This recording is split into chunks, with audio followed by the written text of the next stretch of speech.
రేవంత్ రెడ్డి గారు నిమ్మకు నీరెత్తినట్టుగా వ్యవహరిస్తా ఉన్నాడు. ఖచ్చితంగా ఖాళీగా ఉన్నటువంటి 19,000 ఉద్యోగాలు కనుక భర్తీ చేయకపోతే మహబూబ్నగర్ నిరుద్యోగులుగా పిలుపునిస్తా ఉన్నాం. మహబూబ్ నగర్ లో ఎక్కడ సభలు సమావేశాలు పెట్టినా ఎక్కడికి వచ్చినా కూడా ఖచ్చితంగా సభలను అడ్డుకుంటాం.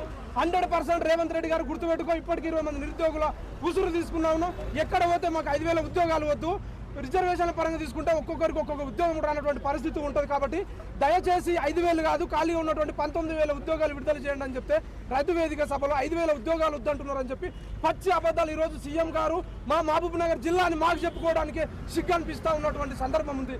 కాబట్టి మేము ఈ రోజు ఒకటే విజ్ఞప్తి చేస్తా ఉన్నాం, రేవంత్ రెడ్డి గారు ఇప్పటికైనా నువ్వు సిగ్గు తెచ్చుకో. తెలంగాణ ఉద్యమానికి అన్యాయం చేసినటువంటి నీవు ఈ రోజు మా 2 లక్షల ఉద్యోగాలు ఢిల్లీ నుంచి రాహుల్ గాంధీని తీసుకొచ్చి మాకు హామీ ఇచ్చిన విధంగా 2 లక్షల ఉద్యోగాలు ఇస్తారని చెప్పి మేము ఓట్లేసి గెలిపిస్తే నువ్వు ఈ రోజు ఈ విధంగా నిరుద్యోగులను కించపరిచే విధంగా మాట్లాడడం, యావత్ నిరుద్యోగులు 30 లక్షల మంది నిరుద్యోగులను